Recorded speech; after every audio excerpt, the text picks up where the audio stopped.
Assalamualaikum warahmatullahi wabarakatuh.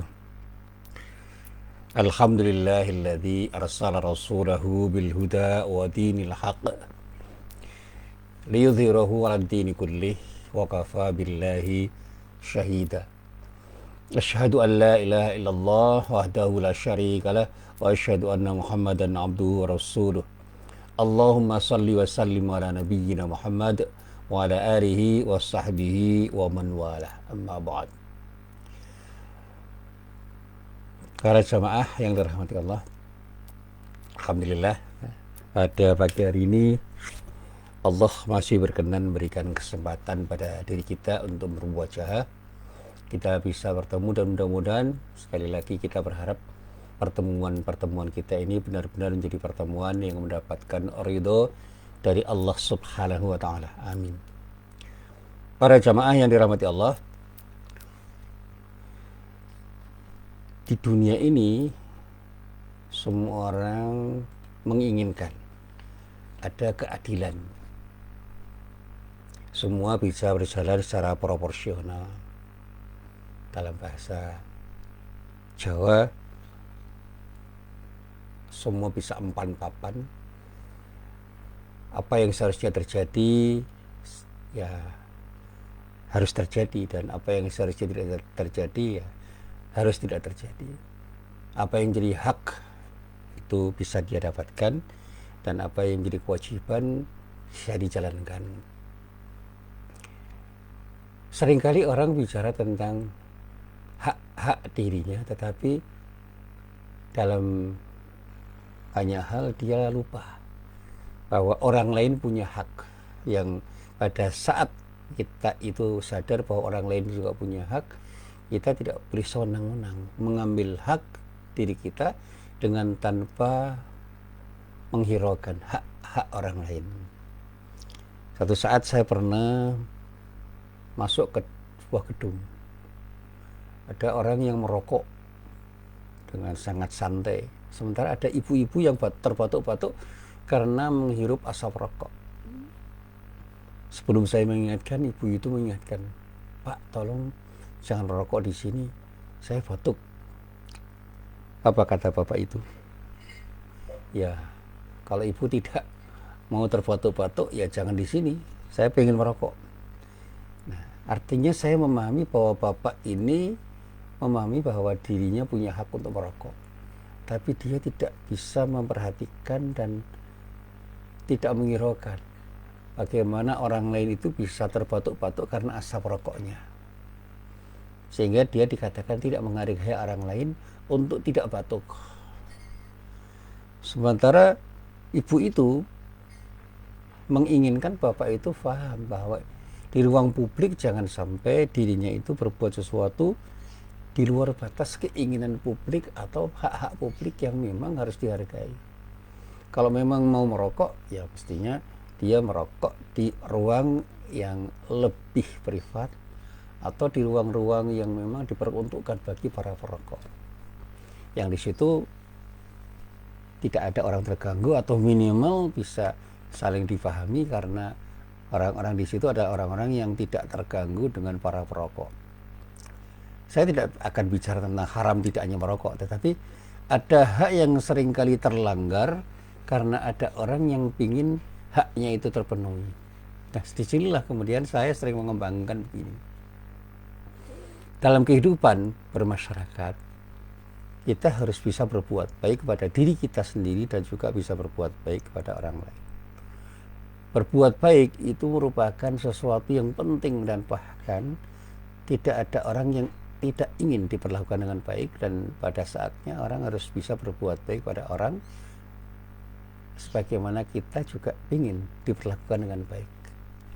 Islam memerintahkan kepada umatnya untuk berbaik pada semuanya, pada semua makhluk, jangankan kepada manusia yang lain, kepada makhluk-makhluk Allah yang disebut benda mati pun tidak boleh kita itu sewenang-wenang. Merusak alam itu tidak boleh, karena apa yang disebut dengan fasad, kerusakan itu bisa terjadi sebagai akibat dari ketidakmauan manusia untuk berbuat baik, dan seenaknya sendiri kemudian berbuat sesuatu yang diinginkan oleh dirinya tanpa melihat apakah perbuatan yang dilakukan itu merusak makhluk Allah yang lain. Apalagi ketika kita berinteraksi dengan sesama manusia, kita tidak boleh merugikan sesama manusia sekecil apapun. Dan jangan sampai perbuatan kita itu bisa menjadikan orang lain terusik.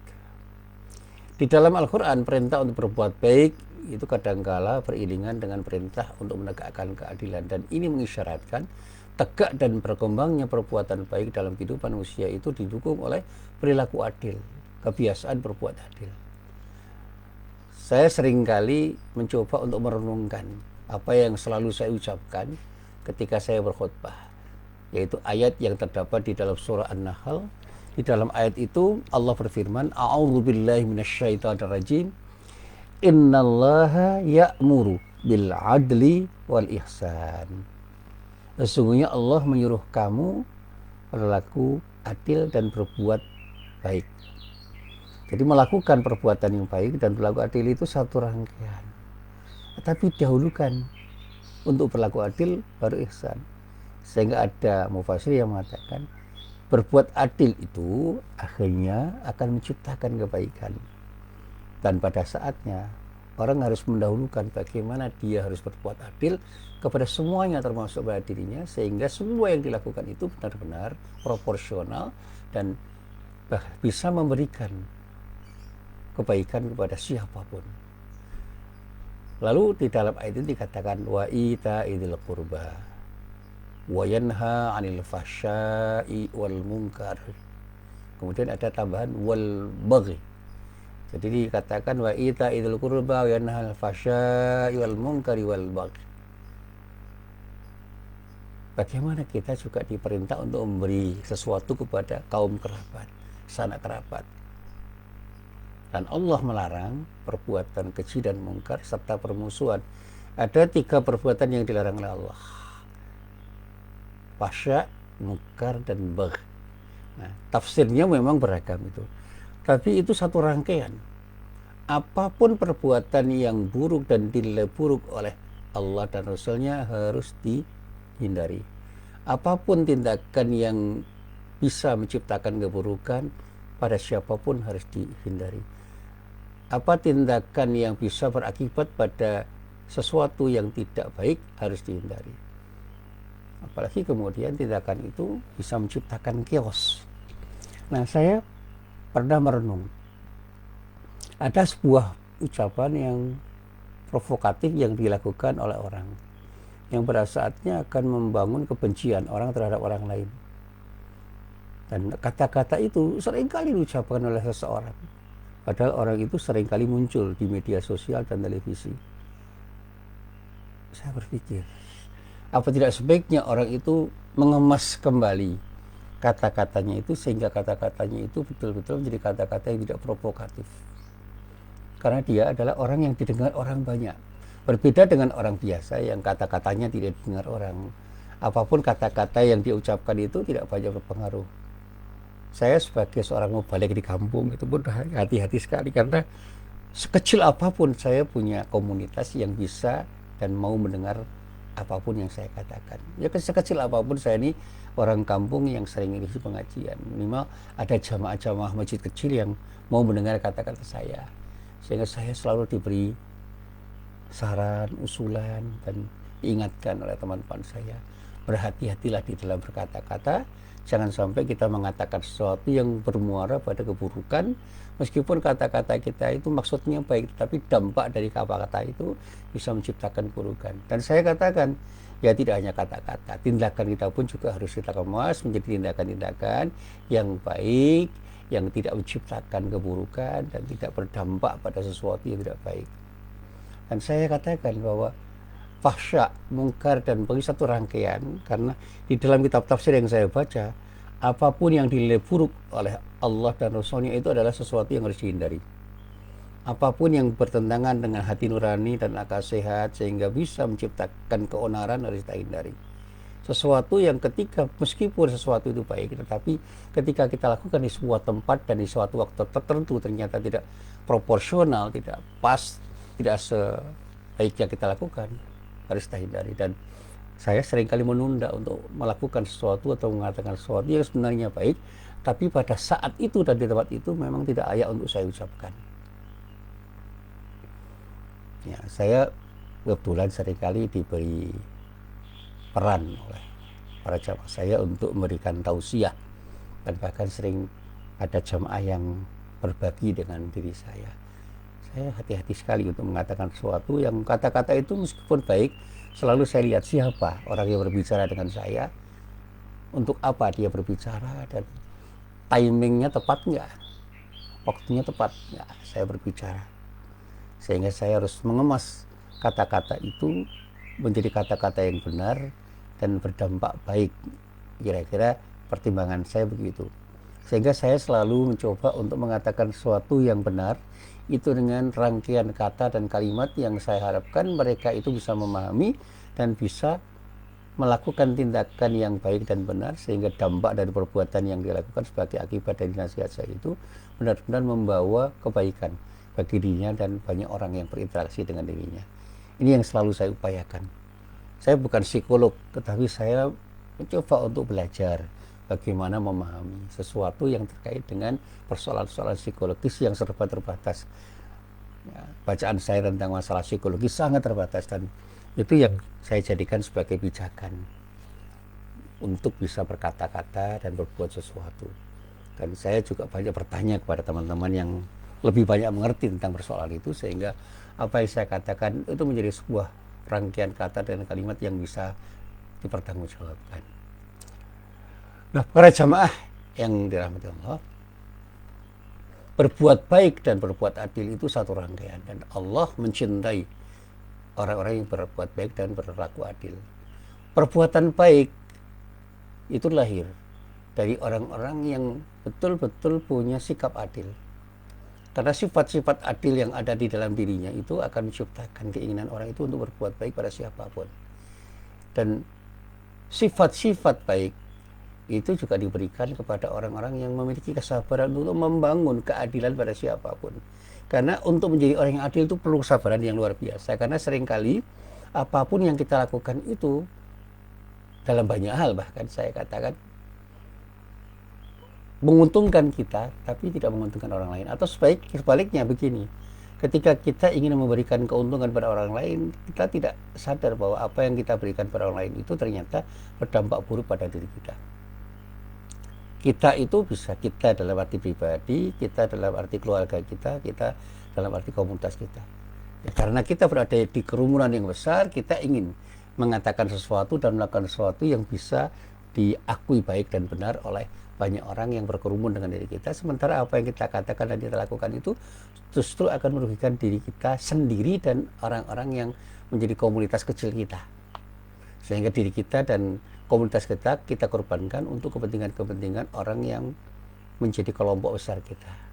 Ya, tidak selamanya itu salah, tetapi dalam banyak hal ada satu hal yang perlu kita pertimbangkan, supaya apa yang kita lakukan itu jangan sampai memberikan dampak negatif pada diri kita dan pada orang-orang yang lebih kecil, hanya karena kita ingin mementingkan sesuatu kelompok yang lebih besar, tetapi pada saatnya kita memang harus melakukan sesuatu yang tidak benar. Misalnya berbohong untuk kepentingan banyak orang, tetapi kebohongan itu justru akan menjadi sesuatu yang tidak baik pada diri kita dan kelompok kecil kita. Saya masih ingat betul ya, pada satu saat ada orang itu yang karena dia itu punya ya, jabatan tertentu, dia sangat sayang pada jabatannya itu, sehingga atas nama jabatannya dan kelompok yang mendukungnya itu dia berkata-kata yang sesungguhnya kata-katanya itu penuh dengan kebohongan. Dan begitu rupa dia berbohong, meskipun kebohongan itu dia mengerti, dan dia itu sebenarnya adalah orang yang tidak layak melakukan kebohongan itu, karena dia dianggap orang yang mewakili orang-orang baik. Ya, siapapun dia, tidak perlu saya sebutkan.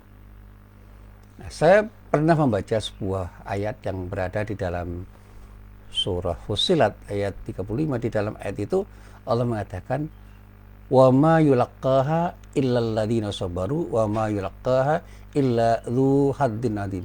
Sifat-sifat yang baik itu tidak dianugerahkan oleh Allah kepada orang selain orang-orang yang sabar.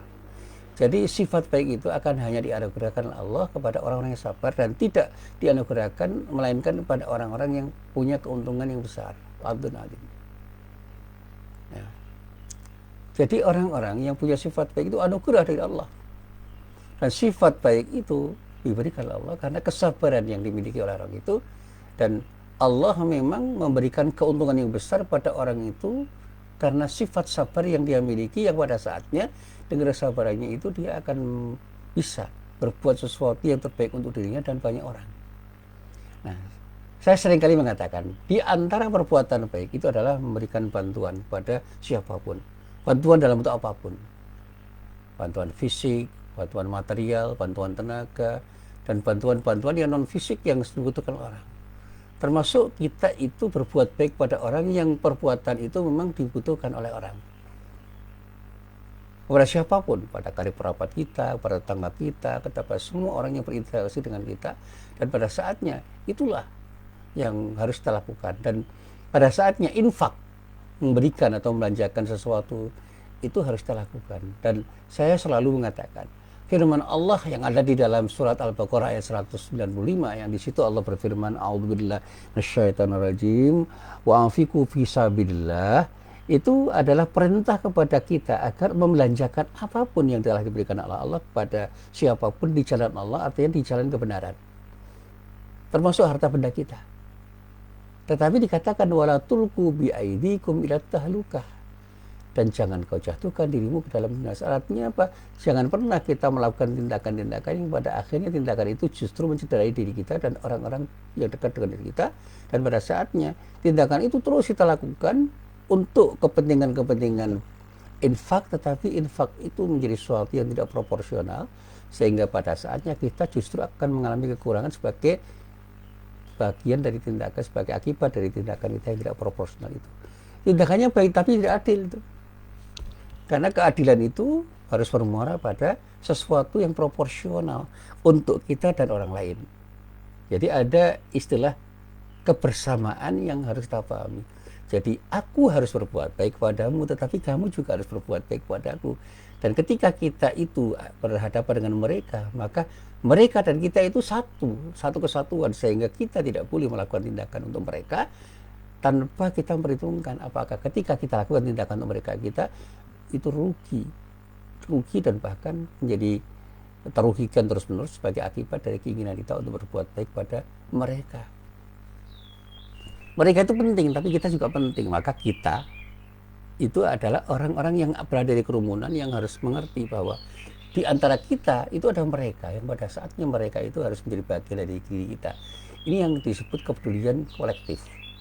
Saya selalu mengatakan, mari kita menjadi orang yang punya kepedulian kolektif, dan pada saat kita punya kepedulian kolektif, insya Allah apapun tindakan kita itu akan memberi manfaat kepada kita bersama, sehingga untuk kebersamaan kita tidak harus kita merugikan diri sendiri, karena pada saat kepentingan kita itu kita raih, insya Allah kepentingan yang kita raih bersama secara bersama-sama itu, secara kolektif itu akan juga memberikan keuntungan kepada diri kita. Saya masih ingat ketika saya berkunjung ke pesantren Gontor waktu itu, ada nasihat kiai yang mengatakan begini, sudahlah, berbuat baiklah kepada semua orang. Insya Allah apapun yang kita perlakukan baik, siapapun yang kita perlakukan baik, kita akan membalas kebaikan pada diri kita. Kalau kita di Gontor, sudahlah, berjuanglah seoptimal mungkin untuk Gontor, sehingga Gontor itu akan menjadi sesuatu yang akan memberikan keuntungan pada diri kita.